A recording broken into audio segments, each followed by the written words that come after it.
Well, good afternoon, ladies and gentlemen. I'm Dave Deptula, Dean of the Mitchell Institute of Aerospace Studies, and welcome to the West Coast Aerospace Forum. This is a joint endeavor between Mitchell Institute, RAND Corporation, Aerospace Corporation, MITRE, and CSIS that we've very much enjoyed co-hosting for the last several years. This year, however, health concerns have caused us to pursue this virtual format. Now, while I certainly miss seeing friends and having the opportunity to exchange ideas in person, this format does have an upside in that we're able to share this important conversation with a far broader audience. So if you like what you see, please look to join us in California next year when we've hopefully turned the page on COVID-19. In the meantime, I'm most pleased to host a top-notch panel to discuss what it means to actualize joint all-domain command and control. We're really pleased to welcome Lieutenant General Q Highnote, Brigadier General Deke Abba, Dr. Tim Grayson, and Ms. Heather Penny. And I'll give you a little bit more on their backgrounds here shortly. But let me cut to the chase for a bit of context. For the past several years, the Department of Defense has lagged the rest of the world in moving from the industrial age to the information age. The military is still too focused on traditional weapon systems without prioritizing how to harness data, processing power, connectivity, and decision quality information as a weapon system of its own. Let's be honest, it's a lot easier to count airplanes on a ramp than consider abstract notions of connectivity. However, with the rise of peer competitors, the notion of modernizing how we wage war is no longer a nice to do. It's become an existential imperative. You may have heard me talk about this over the years using the idea of building a combat cloud. Here's the good news. Current leaders in the Department of Defense have finally caught on and fully embraced the need to move in this direction. They're all in, sort of. The overarching concept now in play is branded the Joint All-Domain Command and Control concept. It's all about the ability to gather data from a broad range of sources, fuse it to best understand the operating environment, and then harness it as actionable situational awareness. In other words, using connectivity to drive collaborative engagement between various mission actors in a highly dynamic, rapidly composable fashion. Simple example might involve a B-21 or an F-35 in enemy airspace, out of munitions having delivered them all, but still harnessing onboard sensors and those of space-based assets to understand the environment.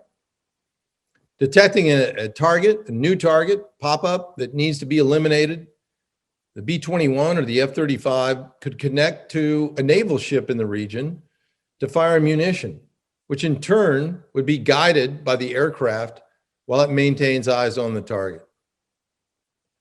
So in this very simplistic example, this is how networked information can take advantage of those who are at the right time in the right place to contribute to the ultimate objective. Together, working as a team yields much faster and more effective end result than what any one weapon system could accomplish by itself. Now, the suite of technologies underlying this architecture in the Air Force is now known as the Advanced Battle Management System, ABMS. JADC2 is the overarching concept, and ABMS is the technology that enables it. A successful execution of JADC2 will require us to address many technical, operational, doctrinal, and pragmatic questions. However, this is no longer a question of if. JADC2 is a mission imperative for all the services. We must press forward to make this vision a reality in the most rapid and competent way possible. And that's why we're really fortunate to have this panel with us today. There's some of the key leaders who are working to turn this vision into reality, and that's really what this session today is all about. So with that context, let me give you a little bit more background on our panelists. First is the Deputy Chief of Staff for Strategy, Integration, and Requirements at Air Force Headquarters. Lieutenant General Q Highnote is responsible for developing Air Force strategy and operational concepts. Brigadier General Deke Abba is the Air Force Director of the F-35 Integration Office. He's a key voice advising senior Air Force leaders on this fifth-generation aircraft that manifests much of the JADC2 vision thanks to its sensors, processing power, connectivity, and ability to close the kill chain in contested airspace. Dr. Tim Grayson is the Director of the Strategic Technology Office at the Defense Advanced Research Projects Agency, better known as DARPA. And Tim's been a tremendous leader developing a concept known as mosaic warfare, a vision that will prove critical and depend on JADC2 and in many ways take it to the next level. And finally, our very own Ms. Heather Penny, who's a senior resident fellow here at the Mitchell Institute for Aerospace Studies, where she focuses on leveraging critical technologies for aerospace power, and has been leading our research in the mosaic warfare arena. She has experience as a fighter pilot with multiple combat tours, as well as experience in industry. So let's kick this off after that context with giving the mic to Q first to start us off with some opening thoughts, followed by our other speakers. So over to you, Q. Thanks, General Deptula. It's great to be with you today. And I only wish that we could be out on the West Coast. It's getting dark pretty early here on the East Coast, and we're running out of sunlight already. But hey, I want to apologize to my fellow panelist, General Abba. I was supposed to be in my blue uniform today, and I didn't realize where my blue uniform was. It's in the Pentagon, and I am not. And therefore, I showed up in this. I was walking down the stairs, and my daughter asked me, "Dad, why are you in uniform?" And I said, "Well, I'm going to be in a panel. I'm going to be discussing parts of the future of the Air Force and the Joint Force." And she says, "Why are you wearing pants?" And so I do have to at least say I am wearing pants, even though I'm at home. And you know, in so many ways, we're in this weird time, but we're clearly seeing how connectivity matters, right? I mean, without a doubt, our lives would be so much. Can you imagine what the pandemic might have been like when we didn't have Wi-Fi, right? Life would have been so much different. And so we all understand that connectivity matters to some degree, right? I mean, we all have things that look like something like that, and we use them for a lot of different purposes. And yet there's been this sense of that, you know, the military has not yet, and you were saying this before, has not yet fully realized the connectivity and what that's going to do for joint warfare and combined warfare, because we're always going to have our allies and partners with us, and we're excited about that. This is what we're talking about. It's the leveraging of connectedness to do something that is markedly different. And, you know, we're talking about actualizing this idea of command and control in a very different way. And I would tell you that it's very, it has the smell and the sense of a revolution. And in so many ways, it's not all that different from a very important book called The Structure of Scientific Revolutions by Kuhn. And that book talks about how in innovation, we often have revolutionary innovation or disruptive innovation, and we also have incremental innovation. And I would tell you, we're going to see both regarding JADC2. We're going to see us building a better Air Operations Center. And in fact, the technologies are there to make the Operations Center better. It'll be better in this time in 21 than it is in 20. And in fact, we're going to have on-ramps, and we're going to have ABMS left behinds and everything, and it's going to be better.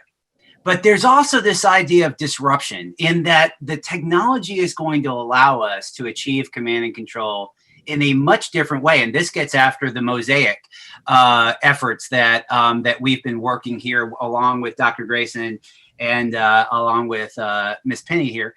And this idea that you're going to be almost totally agnostic as to where the sensing comes from. You're going to be almost totally agnostic as to where the effects come from, and you're going to be pretty agnostic as to where the decisions are made. They could be made anywhere, and all of those things coming together. to form a picture is what we're talking about. That's going to be revolutionary, and it's going to involve things that we haven't yet fully thought out when it comes to the doctrinal and conceptual approach to warfare. That's the exciting part. So we're going to see both over the next couple of years as we go through it. I'm really excited about being able to kind of break that down a little bit and talk about some of the key things that are going to get us there, both with the incremental innovation that will allow us to do command and control better, and the revolutionary innovation that will just blow our minds when it comes to what's available in command and control. Thanks, Hugh. Over to you, Deke. All right, thank you, sir. Thanks for the intro and the opportunity to participate with this talented panel. General Highnote, thanks for taking the pressure off with the uniform differential, and I'm sure you won't ever hear about that one again. Thanks to all the sponsors you named up front, General Deptula, for putting this on. It's really a tremendous opportunity to share some of the insights and the thinking that's happening still both inside the building and while everyone's at home. From an entering argument perspective for F-35, I'll be a little bit blunt up front. I don't think that anyone could have imagined today's geostrategic, geopolitical, or technology environment when we wrote the initial requirements for the F-35 about 20 years ago. But the F-35 is the most advanced fighter aircraft that's in production in the United States today and frankly around the world. And so we've got to find ways to creatively, back to the evolutionary, the incremental, and the disruptive innovation pieces that General Highnote talked about, continue to develop and modernize this platform, produce it more effectively, sustain it effectively and affordably, and deploy it and employ it creatively. Because the F-35 brings mass. You've got all 3 United States services. You've got 7 partner nations and a multitude and growing number of foreign military sales cases around the world. I've said at other Mitchell events, and I believe this very strongly, that the F-35 is the glue that holds the freedom-loving air forces of the world together. And so if JADC2 is going to underpin all domain operations, it's up to us within the F-35 and the broader community to figure out how to plug in seamlessly to that. Right, we've got to find ways to make the airplane effective in the context of today, not the context within it which it was designed. So with that said, I'll be brief with my opening comments and look forward to entertaining your questions. Thanks, sir. Thanks, Deke. Over to you, Dr. Grayson.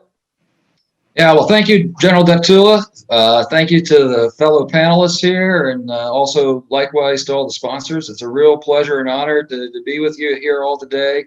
A great opportunity to get the message out. So again, thank you for all that. So General Highnote, General Abba did a really good setup for what I was going to describe. The way we think about Mosaic is in this sense of what we call monolith busting. And so what General Abba described is going from the original vision of the F-35, where it was a self-contained kill chain in and of itself, to the notion of where we are today in JADC2. We think of that as busting up the monolithic platforms. How can that F-35 be the quarterback in a distributed set of kill chains? What we're looking at with Mosaic is how do we go further and bust up the monolithic architectures?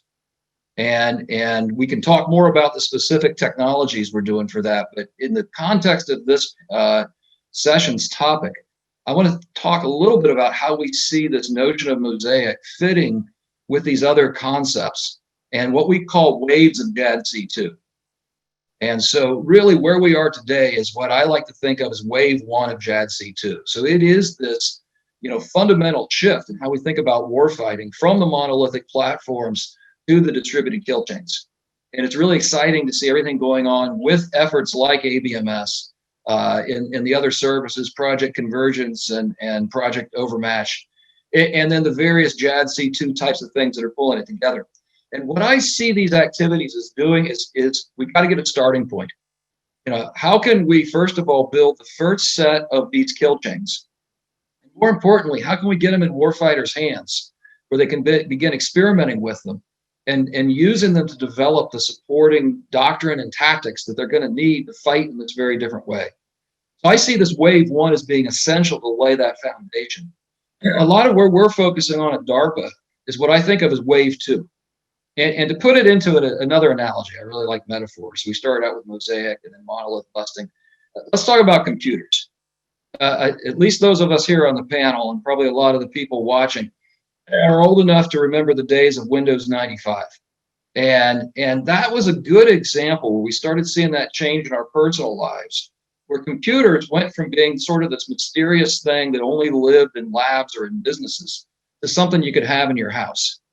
And you didn't have to order up a computer with a vertical stack of, yeah, I've got this word processor and this spreadsheet. You could configure it the way you want it. But now, for those of you who can remember playing around with computers then, think about what it was like to hook up a new printer to your computer. You had to tear open the box. You had to go find an empty slot and stick in a specialized card and hope you didn't electrocute yourself or burn up your computer. Attach a big clunky specialized cable, and then take a floppy disk out and download some software and hope you could configure it right. It was something you could do at home. It was something available to consumers, but it wasn't something that was for the faint of heart. You had to have some level of at least technical curiosity. That's what I think of as wave 2. So what we're trying to do at DARPA is to build the toolkit that's like that Windows 95 computer and all of its peripherals. We want to get to the point where instead of the kill chains being something that are designed, in what I call acquisition time zones, things that are thought out through a requirements process, things that are put together by system engineers and then delivered as a set stack of kill chains to the warfighter. What if we could convert it to where the warfighter is actually developing the kill chains he or she needs at the moment that that site picture is right in front of them? And so they're building kill chains and architectures more as a mission planning problem, not as a system engineering problem, okay? But that's not going to happen overnight, and that's going to be sort of starting out in that Windows 95 picture. So we're building the tools and infrastructure to empower the warfighter to be that geeky kid putting together the Windows 95 computer. And one of the things we can talk about, I think, when we get to the Q&A, is even though it's outside DARPA's technology swim lane, we've been thinking a lot, and this is one of the things we're engaging Mitchell on, with how do we define the force structure that's needed to support the warfighter with something I'm figuratively calling the Combat Support Geek Squad, help attach that new printer to your Windows 95 computer. Yeah, and then to wrap up, the third wave of Mosaic is when the technology evolves, and this is beyond our current DARPA portfolio. But I am a firm believer that once we get that wave 2 in front of warfighters, it's going to continue to evolve to the app store and USB kind of world, where you can actually start building the kill chains at time of need without needing to be the technical geek. Well, what are the implications once the warfighter starts getting comfortable with that? The way we buy the new systems. What if we could start buying new platforms or sensors or weapons and not have to worry about what the exact KPPs are or what architecture they're going to go into? It's really going to change the way we think about buying those new systems. So again, outside DARPA's swim lane, but we're trying to use the opportunity for technology to drive this broader institutional change and at least start the dialogue. So, again, it's those kind of things outside our day-to-day mission area why I'm really excited to engage with organizations like this and panels like this, and hope to be able to continue working with you. Thanks, Tim. Much appreciated. Okay, Heather, you're the cleanup batter, so you got it. Well, thank you. I think everyone on this panel, and it's not controversial throughout the entire defense community to agree on the value of sharing information. So regardless of whether or not you call it JADC2, ABMS is the underlying concepts, Mosaic warfare is a suite of technologies, capabilities, and operational concepts, information matters, and it'll make us more effective and more efficient in the future. I mean, even the Chinese agree with us, right? Information, they recognize, is a key to success in future warfare. And they write about it within their doctrine, informationized warfare. And as they begin to incorporate machine learning and artificial intelligence, they're moving towards intelligentized warfare. So it's not just us. Everybody recognizes the value of information and being able to network and share information machine to machine in operations. So as I said, sharing information makes us more efficient and more effective. And we've seen this over the last 30 years of warfare as we begin to increase the number of data links and how we share information automatically from machine to machine. It's increased our battle space awareness, it's improved our lethality, and allows us to close more kill chains and effects chains faster than when we were doing it manually. But what I worry about here in DC land is that more effective and more efficient becomes code words for smaller. And we have to recognize that that is the wrong direction for us to move. Even as we leave the industrial era of how we fight wars and move into an informationized and intelligentized era of how we fight wars, the industrial component will still matter. The platforms that we have will still matter. And there's three main reasons for this, right?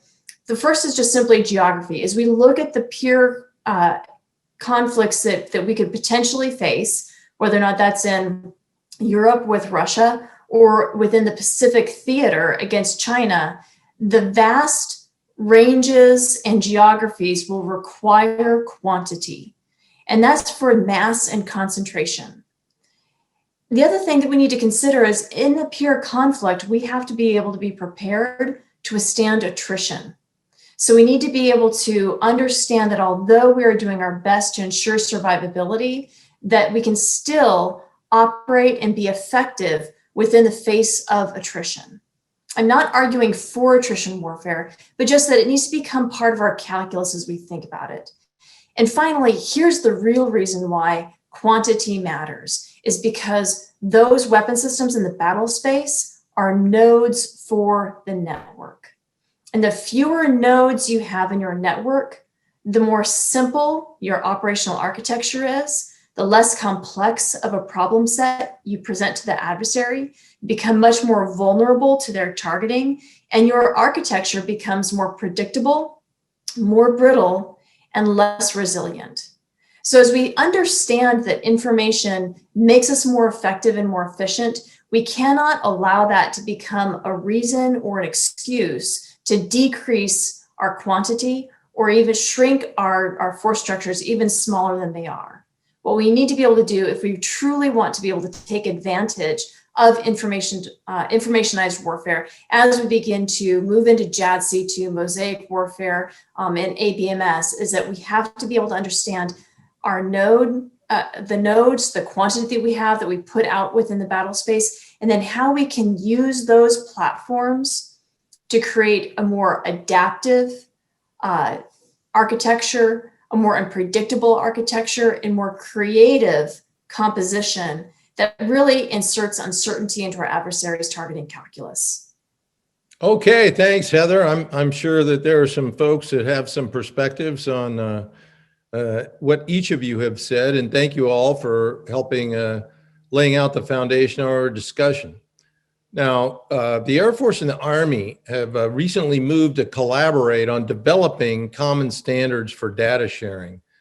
General Hinote, how do you view this collaboration, and do you believe it's going to lead to solving interoperability in the context of data sharing across not just the Air Force and the Army, but all the services?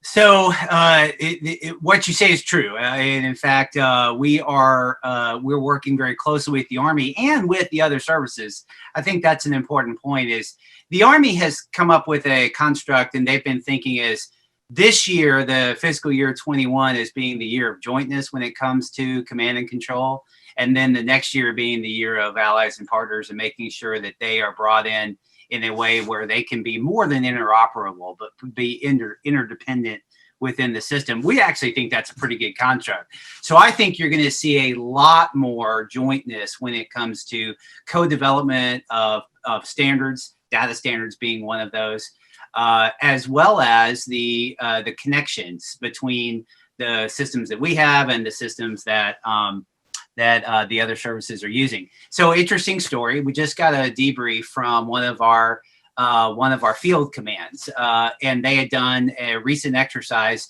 where they were doing what you might call a mission rehearsal on a very difficult target set. And they told us that as it stands today, they would have to take the data that in the mission rehearsal, they actually did this.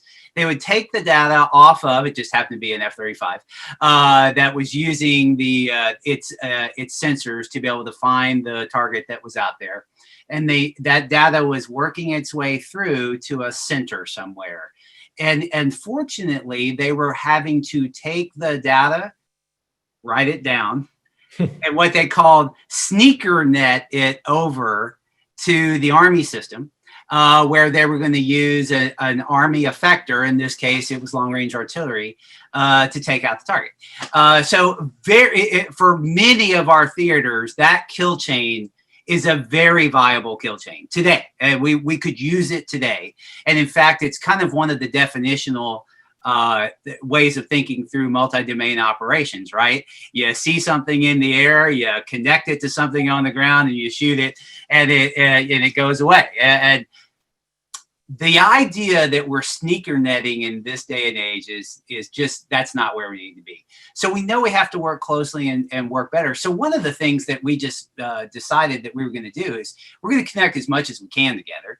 It doesn't really matter if that connective tissue comes from a system that the Army buys, or a system that the Air Force buys, or a system that the Navy buys. Eventually, no one really cares. But what we do care is that it works at machine speeds, because otherwise you don't get the speed and scale. We are actually testing that kill chain out in one of the, I think this is going to be the Project Convergence one that we're going to do later on in FY21. And so that, and we're not going to be okay with SneakerNet. So that's an example, I think, of how you're going to see the services come together and go, we're just not going to accept that anymore. If we have to translate it, if we have to use a gateway, fine. That we're always going to have some gateways, we think. We'd like to build to a standard eventually, but go back and be retroactive about those standards may not be the most cost-effective way. And to get at Heather's point, that might, if you don't have those gateways and translators, that might really push your quantity down, your options down. And we're not going to allow that to happen. And so you're going to see gateways. In fact, we're going to test some gateways out with the Army pretty much throughout 2021 as well. But those would be the types of things that you see between the Army's Project Convergence, the Navy's Project Overmatch, and of course the Marine Corps is involved in that. And then of course the Air Force and the Space Force are using our ABMS system to, and they're all going to come together because they have to. We know that they have to. Well, thanks for that explanation and example, Q. Now, Tim, kind of launching off listening to what Q had to say, I think we all agree that the ability to exchange data machine to machine is crucial to seamless interoperability and speeding up future combat operations beyond SneakerNet. Do you think we can achieve a universal standard for data sharing for the military? And what might be some of the drawbacks to mandating such a standard? Or could one even be achieved given that we've got thousands of companies, and if you go beyond the US military, we've got lots of other partners that may not be able to fit into that kind of a standard. What are your thoughts? Well, great tee up there, General Deptula, and you know my thoughts on it. So yeah, the short answer is love standards. Not a big fan of enforced top-down global standards. One of our big themes of Mosaic is this notion of federation. And I know both the general officers here have been in a lot of GOFO conferences, where this discussion comes up quite a bit. And I won't mention any names, but I've heard some of the less positive of those exchanges be things along the lines of, yeah, I am joint as long as everyone comes to my standard or my C2 center, and then we're all going to be joint.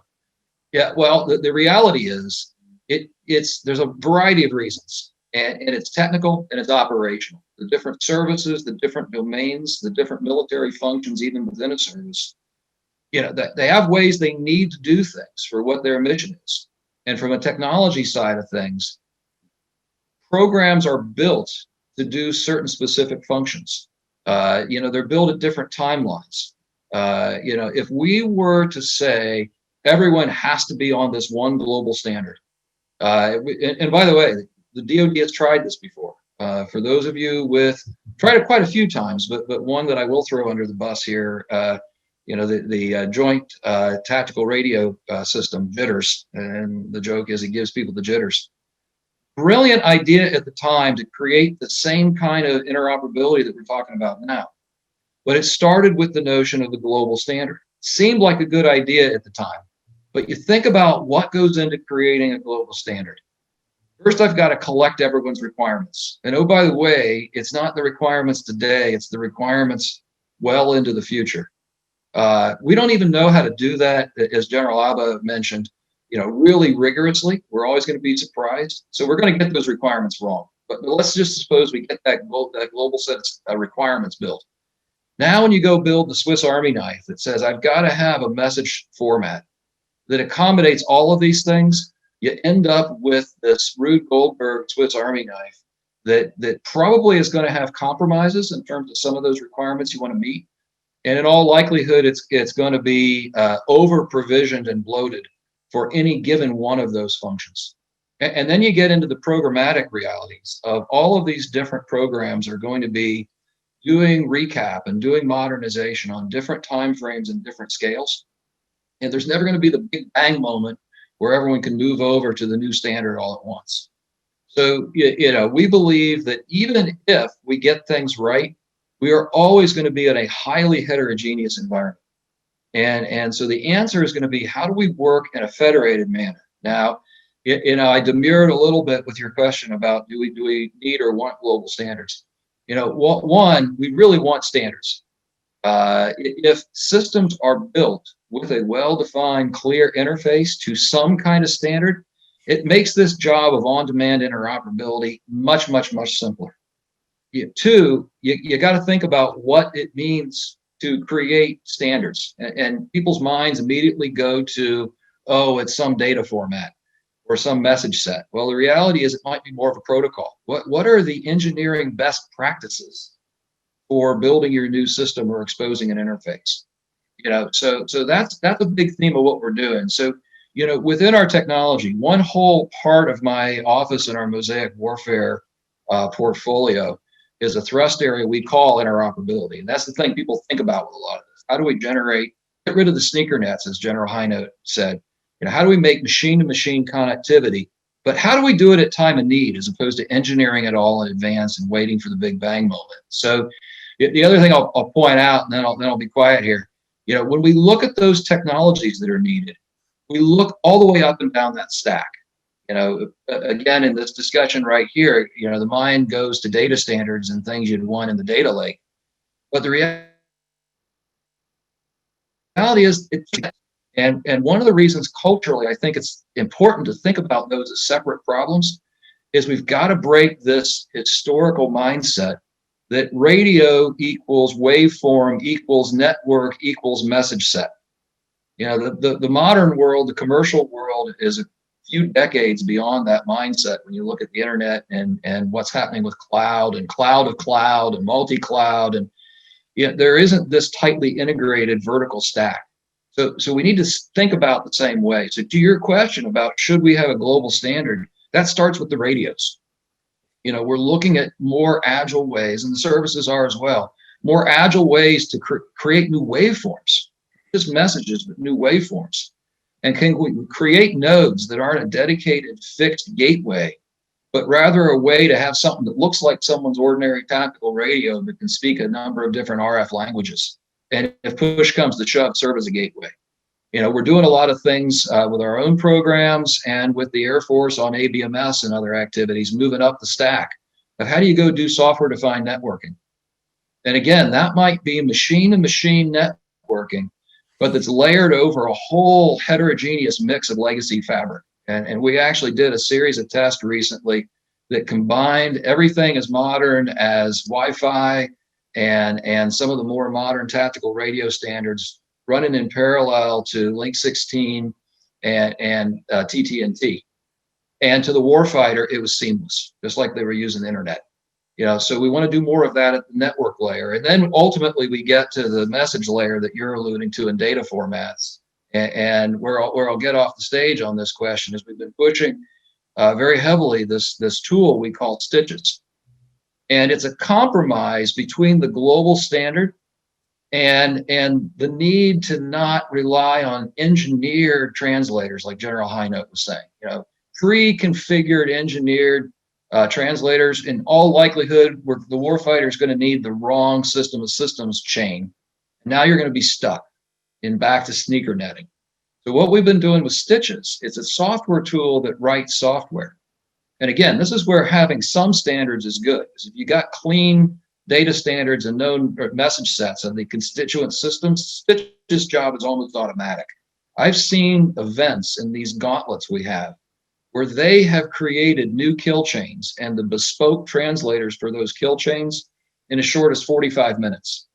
So you can imagine the warfighter sitting down, sitting at jumps or something like that and saying, okay, here's my next set of sorties, way inside an ATO cycle, and immediately pop out the software you need to do that machine to machine and get rid of the sneaker net.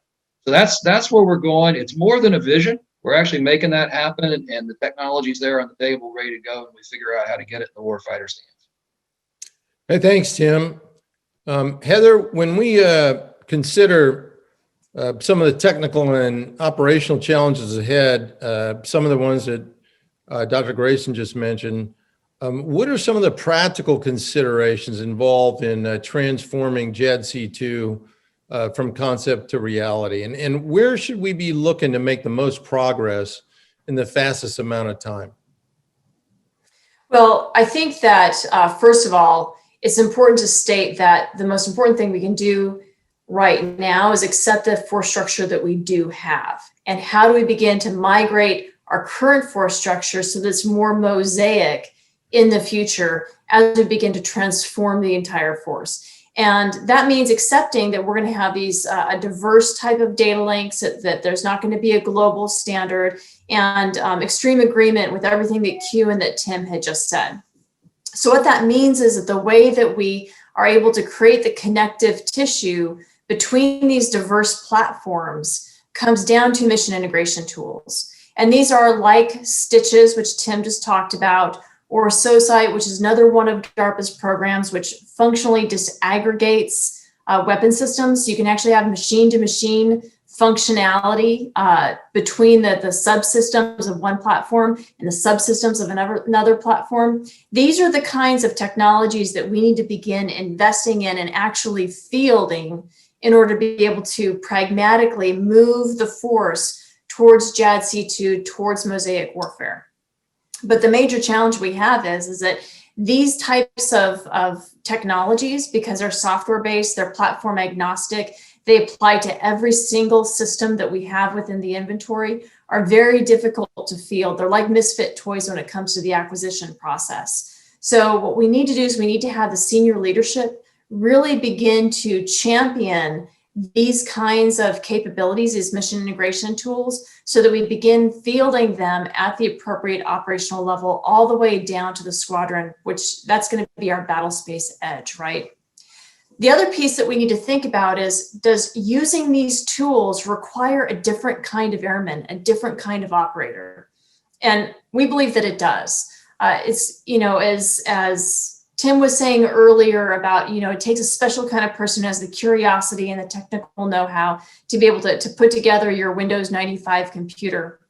To use these mission integration tools, they're going to create the kill chains, that are going to construct these architectures, which again, that kind of unpredictability and adaptability is crucial when we're thinking about how to compete against China specifically in their system of systems doctrine. Presenting them with uncertainty and unpredictability is what our edge is going to be, but we have to be able to do that fast. We have to be able to adapt, and those airmen at the battle space edge will be core to that. So these multidisciplinary airmen will need to have some kind of systems engineering, software engineering, maybe some intelligence background, some operational expertise that allow them to be able to use these mission integration tools at the squadron level and on the variety at the operation levels, all the way up to the AOC and even further back, so that we can begin adapting, modifying, creating those architectures at the time and point of need.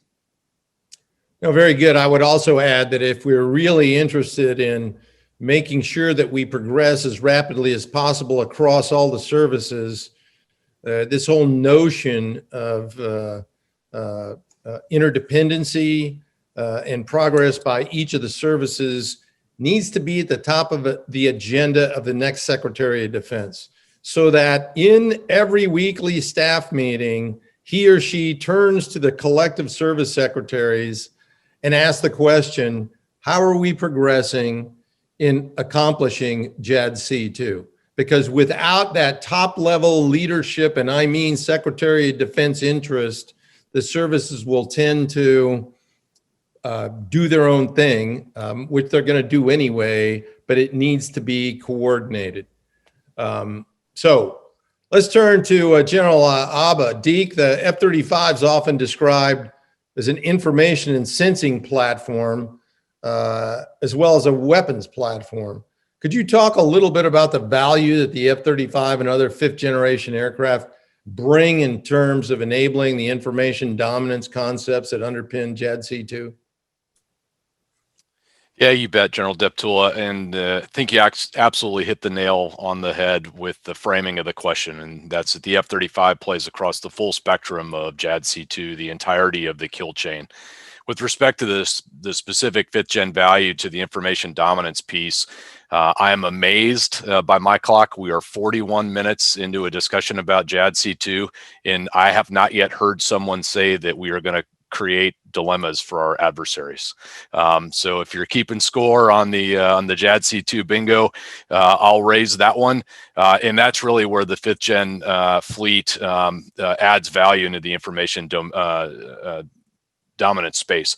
And the fifth gen fleet is going to create dilemmas primarily in a spatial sense for the adversaries. We're talking about all domain operations, but if the adversary has the luxury of being able to focus only on forces that are outside of the extended A2AD bubble, then that allows them to focus their defensive efforts because they know where the threat's coming from. If there's a force that's able to operate inside of those threat bubbles, then that forces them to reallocate their ISR and their entirety of their defensive architecture to be able to deal with that.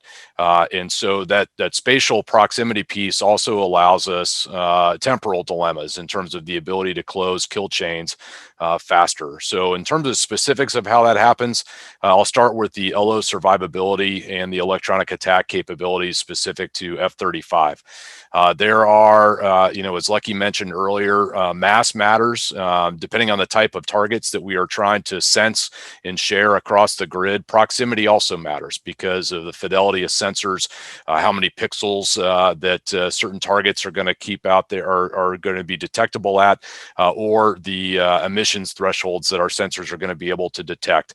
So being able to get close to those threats allows us to see them, allows us to establish the early parts of those find and fix operations for either hard to detect targets or especially for mobile targets. And then the way that the communications architectures are designed and these platforms are designed to share data rapidly, primarily amongst that fighter fleet itself, but then also to offboard that data quickly. There are certain use cases that require the sneaker net for the things that we didn't plan for 20 years ago. There are ways that we can share MATL more aggressively, or MATL data, the F-35 data link data faster, and we can also offboard data via Link 16, and then there's some other additional promising technologies. But back to Lucky's commentary earlier about resiliency and redundancy of communication pathways, having the ability to promulgate more nodes closer to the threat really complicates the adversary's targeting. So I think there are a variety of ways that are not necessarily the traditional ways we think about the employment of stealth and other fifth gen platforms that add value to the information dominance piece.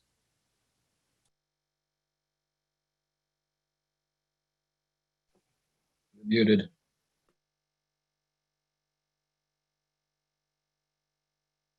Man, you would think by this time narrating so many of these, I would have figured that out. But, those F-35s in the background were making so much noise, I had to mute it. But Deke, you brought up the issue of time, and I wanted to make sure that we leave plenty of time for Q&A from our large audience participation. So I want to thank all of you for your comments on these critical issues in this subject area to this point. And on behalf of AFA's Mitchell Institute for Aerospace Studies, wish you all the very best as you continue to deal with these and many other challenges that affect the security and well-being of every American. With that, what I would like to do is open the session to questions from the audience. As a reminder, I'd ask that you use the raise hand function. And when I call on you, please state your name and your organization. Before we get to the raised hands, we have a couple of questions in the audience. Let me kick this off with one from Dennis Moore.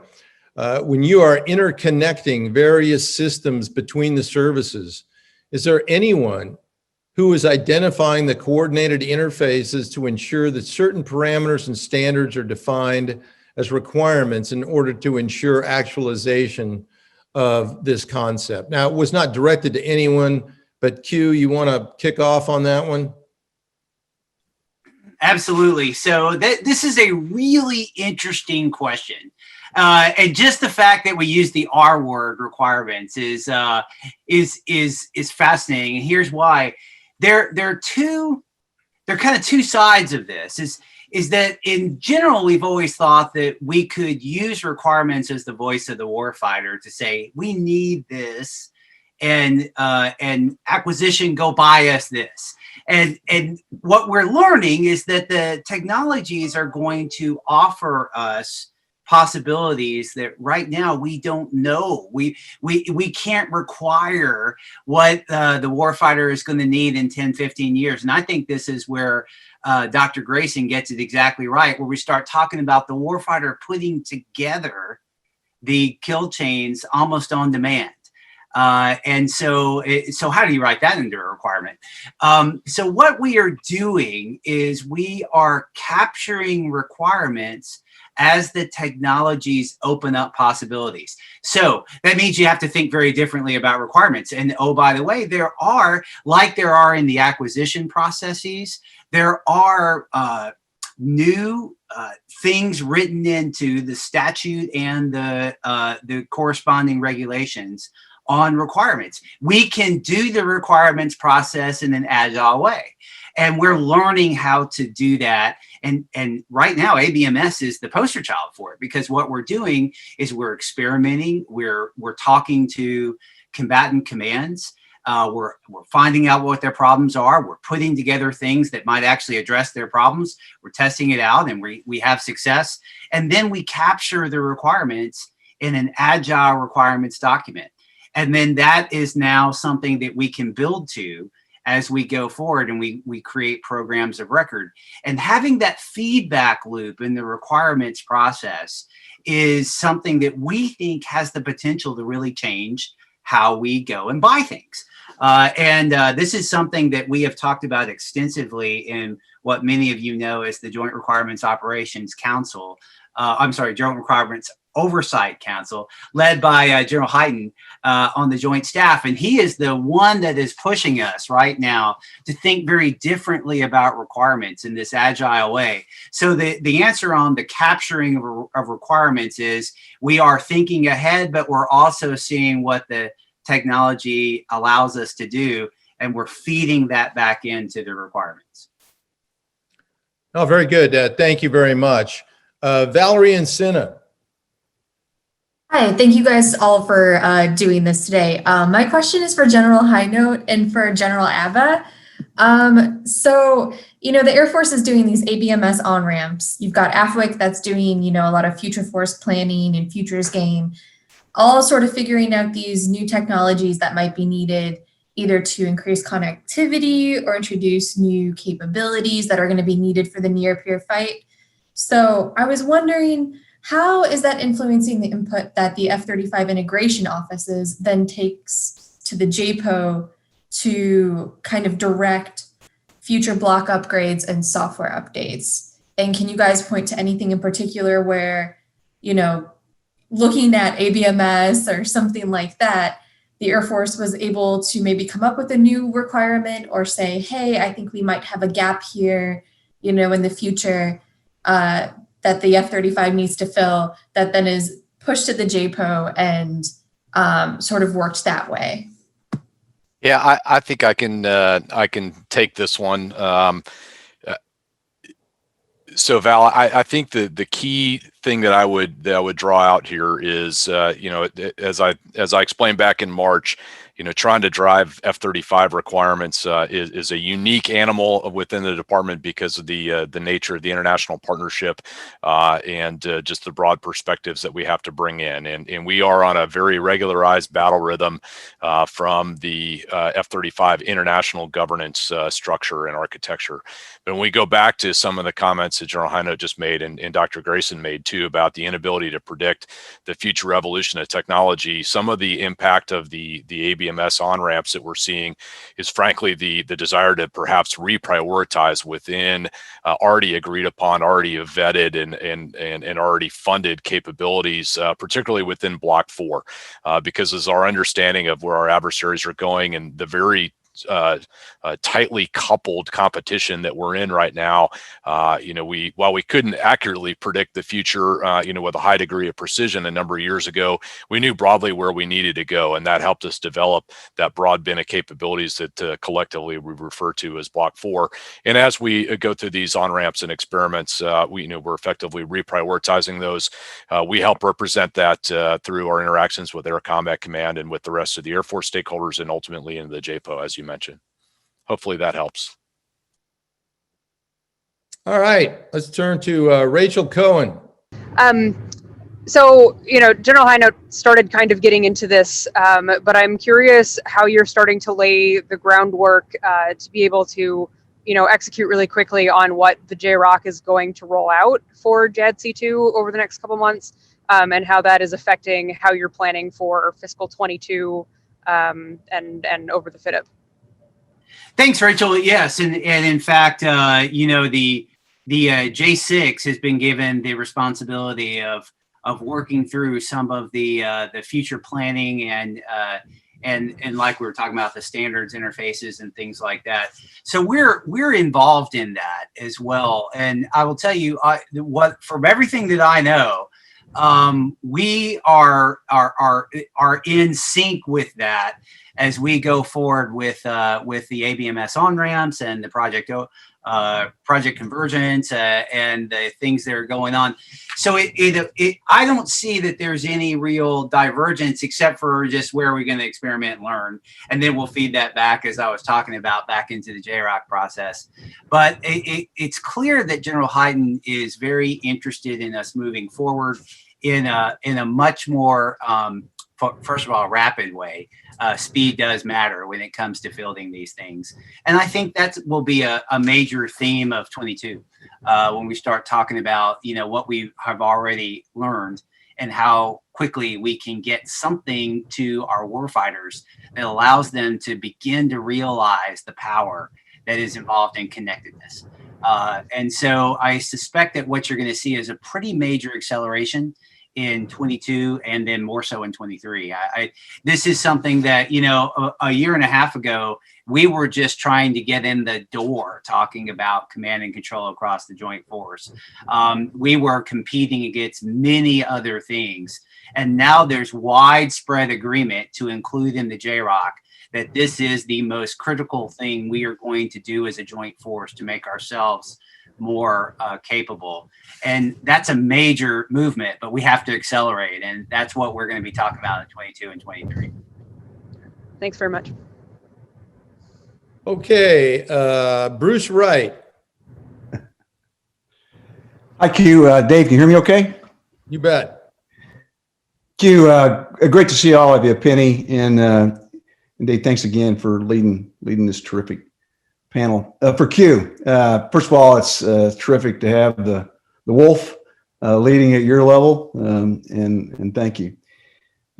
As all of you know, your Air Force Association continues to work very hard, and it's a challenge to accomplish our mission to educate the public about what our Department of the Air Force is all about, our airmen and space professionals, So Q, for you, what would you offer in words all Americans might understand why our nation needs the relative lethality of the Department of the Air Force in joint operations and to lead in our warfighting capabilities to deter and defeat peer enemies? General Ryan, it's great to hear from you, and thanks for your leadership as well. I'll start with this. We are a victim of our own success. There are people on this panel who have set us up with too much success, I might say. And here's the thing: we have been the dominant force in air and space power for decades. There has been no country that has benefited from the control and exploitation and the diplomacy that comes with that and the economic opportunities that come with that of air and space like we have. And in so many ways, what did the Soviets fear? Well, I'll tell you, they feared our Air Force. What happened as we got into wars in the Middle East? Our people never had to worry about what might be coming on top of them.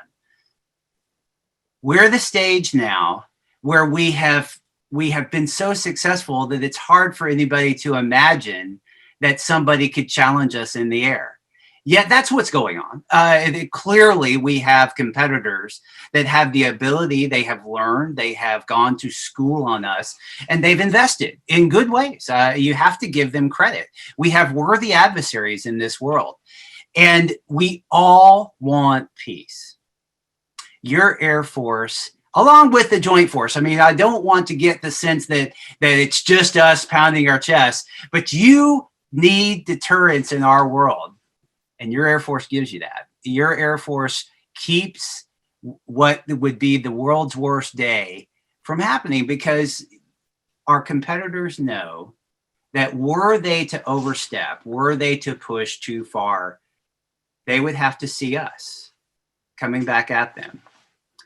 And in this dangerous world, that's important. And it's why we have to keep investing, and why we have to keep appreciating the economic opportunities that come with air power, the diplomatic opportunities that come with air power, and the hard power of having to go and be ready to defeat if you have to. That's something I think the American people want. And it's something that we're going to continue to work our tails off to provide, knowing that we have to change now because our adversaries has changed. The environment has changed. And as my chief likes to say, I'm going to hold up his paper. It's kind of wrinkled now because I read it so much, but we have to accelerate change or we'd lose, and we're not going to be okay with that. So we're going to keep talking about air power. We're going to keep talking about what it brings to the American people, which we would say is a better chance at peace. Thanks so much. And thanks, Tim and Heather and Dave again. Really appreciate it. Okay, we have time for one more, and let me take one from a text message. This is from Steve Burke. How are the regional combatant commanders, their component commanders, and joint task forces being engaged within JADC2 demos and experiments to get their buy-in and trust in joint task force operations where the sensor, effector, and decider can be anywhere? Not directed to anyone, maybe Tim or Q. Anyone want to take that one? Sure, I'm willing to start with that. So, I'll say two things there. One is we've already been with a lot of our experimentation, working with ABMS and the other services on exactly this problem. And frankly, because of the joint nature of this problem, the combatant commanders really have been our heroes and linchpins in all of this. So it isn't a case of how are we going to work with them. It's almost like they're screaming for this kind of thing and saying, how do we figure out the best way to engage and provide them things? And a great example is what just happened a month or two ago with the ABMS last on-ramp. That was based upon a combatant commander, in this case, Northcom, mission problem that was laid out related to defense of the homeland. And so it's a great example of where the combatant commanders are laying down what, first of all, the problem set is. And I won't use the R word, but I'll say the mission need is that's driving this kind of JADC2 thinking. And also providing that operational construct in which to go do these experiments. And then we can come in with our technology, and we've actually got a realistic environment in which to try out the technology. And I think it's really key. I had the pleasure back about 3 or 4 years ago when I was out working as a consultant, support the modernization study that at the time Def Shanahan had chartered. And one of the key things that came out of that modernization study was a mission-centered department. You're simultaneously working novel military construct in parallel to the new capability. JADC2 engagement with the COCOMs and the MAGCOMs gives us that opportunity to simultaneously innovate operations and technology. The last thing I'll say there is what I'm really hoping comes out a lot of this, and we're starting to see this happen, is for some of our technology, particularly the C2 tools, can we bypass the traditional program office acquisition kind of flow and provide the software from these experiments directly in the hands as leave behind of the warfighters? It's just software. Let them continue the on-ramps, continue the experiments, and get into this DevSecOps spiral that allows them to continue to refine it continuously. There's no end state based upon what that mission need is. I think it's a tremendous opportunity, and excited to see the warfighter engagement that's happening. You look like you want to jump in there. Yeah, no, General Atua, I was just scrolling through the questions, and I think there's a really important one that Mike Boyer asked.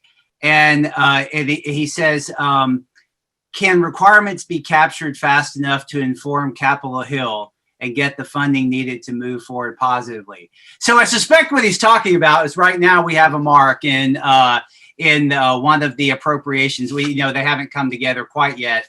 So in one of the appropriations bills, we have a mark in there that is saying that we aren't doing a good enough job of talking about requirements for ABMS. And the thing that I'll say is twofold. It's going to be really hard to produce value when we're having to think, we're building 22 right now, right? I mean, this is the way that the world works, is we're always working 1 to 2, 3 years ahead. And of course, we're required to turn in money over a 5-year development plan, right? So you're really talking about, a plus or minus of 8 years. And there would be almost no technology company that would feel good about what happens in 5 years. And I would just invite anybody that wants to go talk to some of the really successful technology companies that are leading the way. And they'll tell you that, they're learning and growing all the time, but they would not really have high confidence in anything they thought about in 5, 6, 7, 8 years. So we have got to come up with a compromise with the people's representatives when it comes to defining requirements in the future. So here's what I think this is going to look like in the future. One, it is absolutely critical that the Congress has proper oversight over things like the buying of the ABMS system and any other system that we might go purchase. And this is be especially true of how important ABMS is going to be for the overall joint force. Second, it's going to be really hard for us to say what we're going to spend money on in 8 years. So let's figure out a way that we can have an iteration with Congress, i.e. maybe we can come over and talk to them every 3 months. Maybe we can invite them over and show them what we're doing every 3 months. Maybe there's a battle rhythm that happens where there is proper oversight of the spending of the resources to include auditing, so that we get the most value out, but also understanding that in today's world, the way that we're going to get better, the way that we're going to find the potential of technology and purchase it for the good of the warfighter is going to have some sense of iteration to it. And we're going to have to figure that out as a team when it comes to us and the Department of Defense and our defense committees and the overall Congress when it comes to their stewardship of the taxpayer dollars. We all agree they need oversight. We just can't provide them the amount of information that to make them comfortable with the old system with as fast as things are changing.